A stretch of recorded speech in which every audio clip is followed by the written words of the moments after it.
I welcome you to my channel. Subscribe and listen to my new stories every day. The evening was quiet, almost too quiet. A couple of years ago, I would have called it peaceful, grateful for a moment to unwind. But lately, the silence weighed on me, stretching out like a shadow that I couldn't shake. My wife, Linda, had changed. Little by little, the warmth we'd shared had cooled, replaced by something I couldn't put my finger on, detachment, maybe, or just a subtle indifference that gnawed at me. One Saturday night, Linda's phone buzzed on the kitchen counter, a soft chime that echoed through the room. She was in the shower, and I'd just started washing dishes, trying to shake off that hollow feeling. Her phone chimed again.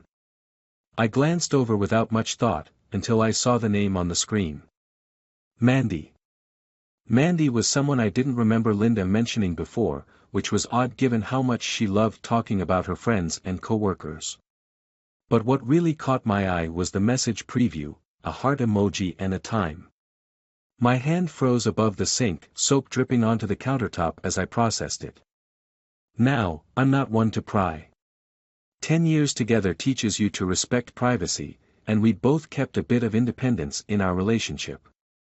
I'd always trusted her, never given it a second thought. But something nagged at me. Was it paranoia?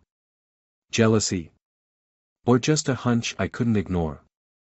I picked up the phone, my hand steady but my heart racing. The full message flashed across the screen, "Can't wait to see you again. Same place. 7 p.m. I felt a sickening twist in my gut. For a long moment, I stood there, frozen, my mind racing. This wasn't like Linda. She was never secretive, always upfront about her plans. But lately, there'd been more late nights at the office, more business dinners with her new colleagues. I'd brushed it off as part of her work, but now, holding her phone and reading those words, I couldn't brush it off anymore. When she came out of the shower, I put her phone down as if it had burned me. I went back to the sink, my hands working on autopilot while my mind spun in 100 different directions. She strolled into the kitchen with that familiar smile, dressed casually but with the hint of perfume lingering in the air. She was planning to go out tonight. I could sense it, just as surely as I could sense that something was wrong. "Hey, babe," she said, her voice easy and warm. "I've got that work thing tonight. Probably be a late one. Don't wait up, okay?" I nodded, forcing a smile that felt wrong, stretched thin across my face. She kissed me on the cheek, her lips soft but cold somehow, and I watched as she slipped out the door. I waited until I heard her car pull out of the driveway, and then I made my decision. I wasn't about to follow her, not yet. But I needed to know more. A flood of questions came to mind. Where was she really going? Who was Mandy, and why was her message the only one in Linda's phone that night? Over the next few weeks, I started noticing details I'd ignored before. Linda's wardrobe had changed subtly, her casual work clothes had shifted into something sleeker, more polished. She'd started staying out later, and sometimes she would even come home wearing a different outfit than the one she left in. It might have been a coincidence, but the gut feeling I had was growing stronger with each passing day. One evening, I scrolled through her phone bill, something I hadn't done in years. I didn't even know why I did it, other than sheer desperation for answers. I scrolled through the numbers and paused on one in particular, a Virginia area code I didn't recognize. It appeared over and over again. I felt my stomach churn as I realized it went back months. There was no explanation for it, no way to justify the hours-long calls at odd times of night. Now I had a name, a time, and a number, but I still didn't have proof. I wasn't sure I wanted it either. Every moment felt surreal, like the ground beneath me was slipping. I tried to ignore the signs, to remind myself that maybe this was just a terrible misunderstanding. But with every message, every late night, my hope dwindled, replaced by a growing anger I couldn't ignore. The breaking point came on a Sunday morning. We were sitting in the kitchen, sharing coffee like any normal couple. She was laughing at something on her phone, her smile easy and bright, as if nothing in the world was wrong. But when her phone chimed, her laughter faded, and she excused herself, heading upstairs with her coffee and her phone clutched close. Something inside me snapped. I couldn't take it anymore, couldn't play this game of pretend. While she was upstairs, I grabbed my laptop and did a reverse lookup on that mysterious number. A name popped up, Jason Langston. My heart plummeted as the final piece of the puzzle clicked into place. Jason was her coworker, someone I'd met only once at a company party. He was charming and charismatic, and I'd even joked that Linda had a mini crush on him. She'd laughed it off, brushing it aside. But now, with the number staring back at me, I realized it was no joke. This was real, and I was living in the middle of it. I set my laptop aside and sat there, staring blankly at the screen. Memories of the past few months flooded my mind, moments I'd ignored or excused. Every late night, every unexplained absence, they all pointed to this. My wife, my partner of 10 years, had betrayed me. When she came downstairs, I didn't confront her, didn't let on that I knew. Instead, I acted as if nothing had changed, forcing myself to keep calm. But beneath the surface, my mind was worrying, planning. I wasn't about to let her get away with this. I'd let her think everything was fine, let her believe I was oblivious. And then, when the time was right, I'd give her a taste of her own medicine. I spent the next few weeks gathering everything I could, texts, receipts, call logs. Each one felt like a blow, but I held it together, focused on the bigger picture. The more I found, the stronger my resolve became. I was done being the trusting, naive husband. If she wanted to live in a fantasy, I'd let her, but not without consequences. Over the next few weeks, I became a shadow in my own life. During the day, I played my part as the loving husband, just as Linda kept up her facade as the devoted wife. But at night, I turned into something else, a hunter tracking down every scrap of evidence, piecing together her betrayal. It wasn't easy keeping up the charade, pretending not to know the truth. Every time she kissed me goodnight or smiled over dinner, I felt a mix of anger and hurt so fierce I could barely breathe. But I held it together. The more proof I gathered, the more focused I became. I wasn't just doing this out of bitterness, I needed to be sure, to leave no room for doubt. This was my life she was toying with, and I wanted to see the look on her face when she realized just how much I knew. It was on a Thursday night that things took a turn. Linda had another business dinner with Jason, but this time, I was ready. I'd waited for this moment, biding my time, collecting receipts and call logs. I knew she'd meet him at the same upscale restaurant they'd been frequenting, and I planned to follow her. I wanted to see it with my own eyes, to strip away any lingering uncertainty. It was one thing to read the messages and see the charges on our credit card, it was another to witness it. I waited until she left, then grabbed my keys and followed at a safe distance. My heart was pounding, but my mind was clear, focused. It didn't take long for her car to turn into the parking lot of the restaurant. I pulled into a spot where I could see her walk in. She looked beautiful, like she'd taken extra care with her makeup, her hair cascading in soft curls around her shoulders. The way she walked, confident and carefree, only twisted the knife deeper.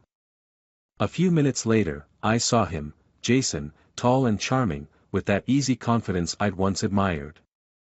He greeted her with a hug that lingered a little too long, his hand resting on the small of her back. She laughed, leaning into him like he was the center of her world. The sight of it hit me like a punch to the gut. There it was, out in the open, undeniable. I could feel my hands clenching around the steering wheel, but I forced myself to stay calm. This was what I came for, the final proof. I snapped a few photos with my phone, capturing the moment as they walked into the restaurant together. Part of me wanted to confront them right then and there, to march into that restaurant and watch the blood drain from her face as I laid it all out. But I held back. I wanted this to be more than a spur-of-the-moment confrontation. I wanted it to hurt. I drove back home, my mind racing with ideas. She'd be gone for a couple of hours, and I had plenty of time to put my plan into motion. Revenge wasn't something I'd ever considered before, but now, it felt like the only option. I wasn't going to let her get away with this. She wanted to live in a fantasy. Fine. I'd give her a reality check she'd never forget. I started with the closet. I grabbed one of my old suitcases and tossed in all her favorite clothes, those expensive outfits she bought for her business trips, the ones she always wore with that extra bit of confidence. I pulled them off their hangers, folding them with care, making sure they'd stay wrinkle-free. I wanted her to see how much I respected her things, even while I was tossing her out of my life. Next, I went through her vanity. Her jewelry, her perfumes, every little token of the life we'd built together. I took everything and packed it neatly, a silent message that I was done. By the time I finished, the suitcase was full, a collection of memories and broken promises. The last thing I did was write her a note. Nothing too dramatic, just a few words to make sure she understood. You wanted freedom, Linda. I'm giving it to you. Goodbye. I placed it on top of the suitcase, right where she'd see it the moment she walked in. The sight of it gave me a strange sense of satisfaction. I knew she'd be furious, maybe even try to deny everything. But the truth was right there, waiting for her. I looked around the room, feeling a strange mixture of sadness and relief. This had been our home, the place where we'd built a life together. And now, it was just a shell, an empty stage where we'd played out our roles. I didn't know what would come next, but for the first time in weeks, I felt like I was in control. It was nearly midnight when I heard her car pull into the driveway. I sat in the living room, waiting, the suitcase in plain view. My heart pounded as I listened to her footsteps approach the door. She walked in, her eyes widening as she saw me sitting there, calm and collected. "Hey, what's going on?" she asked, her voice laced with confusion. I didn't say a word. I just looked at her, letting the silence speak for itself. Her eyes shifted to the suitcase, and I could see the gears turning, her expression going from confusion to fear. "What's this?" she whispered, her voice barely above a whisper. I stood up, meeting her gaze. "You know exactly what it is, Linda." Her face paled, and for a moment, I saw a flicker of something, maybe guilt, maybe regret. But it was too late for that. I wasn't here to listen to excuses. "Go ahead," I said. "Check your messages. See if Jason's as eager to have you in his life as you were to throw me out of yours." Her hand trembled as she reached for her phone, her fingers shaking as she unlocked the screen. I watched as she scrolled through her messages, her face falling as the reality of what she'd done sank in. She looked up at me, her eyes wide and desperate. "Please, just let me explain." "No," I cut her off, my voice cold and steady. "You don't get to explain. You made your choice, Linda. Now live with it."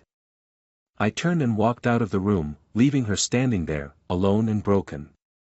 For the first time in weeks, I felt a sense of closure, a feeling that maybe, just maybe, I'd finally reclaimed my life. I barely slept that night. A strange sense of calm washed over me as I lay there, listening to the occasional sounds from the living room. Linda had stayed up, probably pacing, maybe crying. But there was no apology that could undo what she'd done. The satisfaction of confronting her still simmered beneath the surface, but as the minutes ticked by, a deeper, quieter realization began to settle in. This was the end of everything we'd built together. The next morning, I walked into the kitchen, half expecting her to be gone, her things packed up and her car out of the driveway. But she was still there, seated at the kitchen table, her eyes swollen and face pale. The suitcase sat by the door, untouched. I poured myself a coffee and sat down across from her, saying nothing. I watched her, letting the silence speak for itself. She didn't meet my gaze, just stared into her cup like she was hoping the coffee would give her answers. After a long pause, she finally spoke. Please, can we talk? Her voice was barely more than a whisper, tentative and uncertain. There's nothing to talk about, I replied, my tone flat. You made your choice, Linda. Now it's time to face the consequences. I don't know what to say. Her voice broke, and she looked down, biting her lip as if to hold back tears. I know I messed up. I know I've hurt you. But Jason, he was just a distraction. A stupid, selfish distraction. I never meant for it to get this far. I clenched my jaw, holding back the wave of anger that surged up at her words. She was still making excuses, trying to shift the blame, as if this was some temporary lapse in judgment. But I knew better. Is that supposed to make it better? I asked, my voice sharp. You think it makes a difference, calling him a distraction? You lied to me, Linda. You lied every day, for God knows how long, pretending that everything was fine while you were off with him. She flinched, her shoulders slumping under the weight of my words. For a moment, I saw the person I used to know, the woman I'd loved, the one I thought I'd spend my life with. But now she was a stranger, someone I couldn't recognize, and the sadness in her eyes only fueled my determination to end this once and for all. You need to leave, I said, my tone unwavering. Pack up your things and go. I don't care where. Just, get out. Please. She reached out, her hand trembling as she tried to grab mine. Please, just give me one more chance. I know I've ruined everything, but I love you. I want to make this right. I pulled my hand away, resisting the urge to snap at her. Love? After everything she'd done, she had the audacity to talk about love? The word felt hollow, cheap, coming from her lips. You should have thought about that before you cheated, I said coldly. It's too late for love, Linda. Way too late. Her face crumpled, and for a moment, I thought she might break down completely. But she swallowed, composing herself, and nodded slowly. If that's really what you want, she whispered, her voice barely audible. Then I'll go. But please, just don't hate me. The words hung in the air, heavy and unresolved, as she rose from her seat and walked to the bedroom. I watched her go, a strange emptiness filling the space where my anger had been. This was it. The end of our marriage, the end of the life we'd built together. And somehow, it didn't feel as satisfying as I'd thought it would. I heard her packing, the quiet sounds of her moving around the bedroom, gathering the pieces of her life that she could take with her. It felt surreal, like watching a movie unfold, each moment pulling me further from the life I'd known. I was numb, disconnected, as if my body was here, but my mind was somewhere far away. She reappeared in the hallway, the suitcase in one hand, a small duffel bag slung over her shoulder. She looked at me one last time, her face a mixture of regret and sorrow. Goodbye, Will, she said, her voice barely above a whisper. I didn't respond, didn't even look at her as she turned and walked out the door. The silence that followed felt deafening, a final punctuation to the story we'd written together. For a long time, I stood there, staring at the empty doorway, feeling the weight of the emptiness that had settled in my chest. With Linda gone, the house felt hollow. Every room seemed larger, the quiet more pronounced. I wandered aimlessly through the house, my mind blank, barely registering my surroundings. This place, once filled with laughter and love, had become a tomb for everything we'd once had. Eventually, I found myself in the living room, slumping onto the couch as memories of our life together replayed in my mind. The first time we'd walked through the front door, excited to start our lives in this home. The countless dinners, lazy Sundays, shared laughter, all of it felt like fragments of another life. But as the hours passed, a new thought took root in my mind, a reminder of everything I'd sacrificed to keep this marriage going. I'd put aside my dreams, compromised my values, and ignored every red flag because I'd wanted to believe in us. And she'd thrown it all away, treating my love like it was disposable. By the time night fell, my sadness had faded, replaced by a quiet determination. Linda may have left, but I was still here. This was still my life, my home, and I wasn't about to let her betrayal define me. If anything, it had given me a new sense of purpose, a reminder of who I was before I'd let myself get lost in someone else's life. I spent the next few days clearing out every trace of her presence. I threw out anything that reminded me of her, the photos, the gifts, even the bedding we'd shared. Each item felt like a weight lifted from my shoulders, a piece of her that I could finally let go. By the time I was done, the house felt different, lighter somehow, as if her betrayal had been scrubbed from every corner. And slowly, I started to rebuild. I threw myself into my work, reconnecting with old friends, taking up hobbies I'd abandoned over the years. I filled my days with things that made me feel alive, reminders of the person I'd been before Linda had come into my life. It wasn't easy, but each day felt like a step forward, a small victory in the wake of everything I'd lost. Then, one night, my phone rang. I glanced at the screen, my heart skipping a beat when I saw Linda's name. Part of me wanted to ignore it, to let it go to voicemail, but curiosity got the better of me. I picked up, holding my breath as her voice came through the line. Will, her voice was soft, hesitant. I know I'm probably the last person you want to hear from right now, but I just wanted to say I'm sorry. For everything. I stayed silent, waiting to see where she was going with this. I don't expect you to forgive me, she continued. I wanted you to know that leaving you was the biggest mistake I've ever made. I thought Jason was what I wanted, but I was wrong.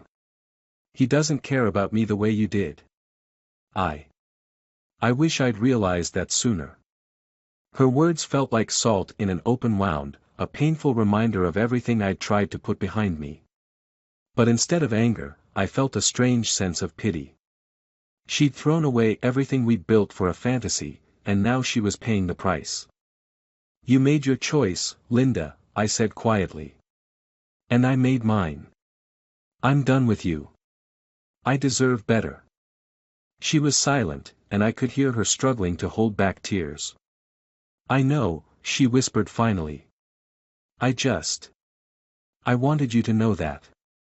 I hung up, letting out a long breath as the last remnants of our life together slipped away.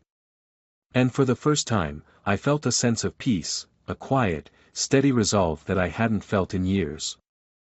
Weeks turned into months, and life started to find a new rhythm. I was healing, focusing on myself and my work, finding little victories in the routines I was building. The anger had faded, replaced by a sense of peace that came from knowing I'd made the right choice. Linda hadn't called again, and I hadn't thought much about her since that last conversation. She was a chapter I'd closed, a painful lesson learned. One rainy Saturday evening, I was at home, flipping through an old photo album I'd found while cleaning. It was dusty, worn at the edges, filled with memories I'd nearly forgotten, Linda and me on vacation, at parties, laughing with friends. As much as I wanted to erase her completely, the images stared back at me, reminding me of a different time. A part of me felt the urge to rip them up, to destroy every last piece of her that lingered in my life. But as I looked at the pictures, I saw more than just her. I saw myself, too, the man I'd been, the life I'd believed in. Just as I was putting the album away, my phone buzzed. It was a number I didn't recognize.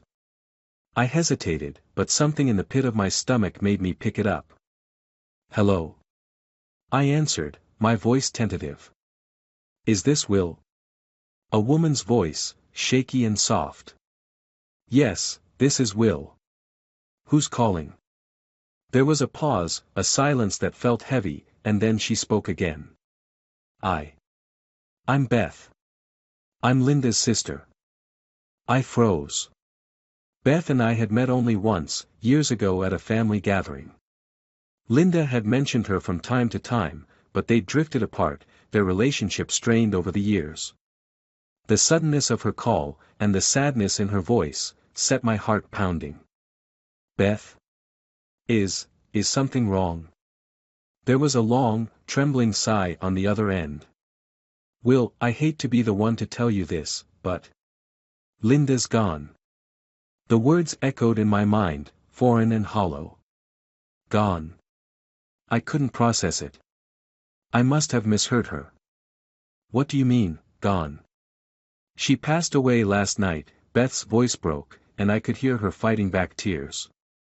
It was an accident. She was driving home, and the weather was awful. The roads were slick. She didn't make it, Will. I sank into the chair, the room spinning around me. Gone. The word felt impossible, surreal. My mind struggled to grasp it, to make sense of a world where Linda no longer existed. Memories flashed before me, all those years we'd shared, the life we'd built, the love I'd thought would last forever. But the memories turned bitter. I remembered the betrayal, the lies, the pain of discovering the woman I loved wasn't who I thought she was. I should have felt relief, or at least closure. But all I felt was a hollow emptiness, a grief that I hadn't expected. Will, are you still there? Beth's voice was gentle, pulling me back to the moment. Yeah, I said, my voice barely a whisper. I'm here. I just don't know what to say. You don't have to say anything. I just thought you'd want to know. I know they weren't good between you two at the end. But Linda, she was going through a hard time. She never stopped caring about you, even if she didn't know how to show it. I swallowed, my throat tight. Thanks for telling me, Beth. We exchanged a few more words before she hung up, and then I was left alone, the silence pressing in on me. I felt the weight of all that we'd been together, all that we'd lost. I'd thought I was free, that I'd put her behind me. But the truth was, part of me had never stopped hoping that maybe, someday, we'd find a way back to each other. Now, that hope was gone, just like her. As the night wore on, I couldn't escape the memories that clawed at me. I saw her face, her laugh, her smile. The warmth of her touch, the sound of her voice. All those moments we'd shared, the dreams we'd built, shattered by choices I still couldn't fully understand. I made my way to our bedroom, my footsteps heavy, and lay down on the bed we'd shared for so many years. I felt like a ghost, haunted by the life we'd almost had. I lay there, staring up at the ceiling, feeling the weight of her absence pressing down on me. And somewhere in that emptiness, a sadness settled, a grief for the life we'd lost, for the love that had slipped away. Sleep finally claimed me, pulling me into a restless slumber. I dreamed of Linda, of her laugh, of her smile, of the way she'd look at me like I was the only person in the world. And when I woke up, alone in the quiet dawn, I felt a single tear slip down my cheek, mourning a life that would never be, a love that had died long before she did.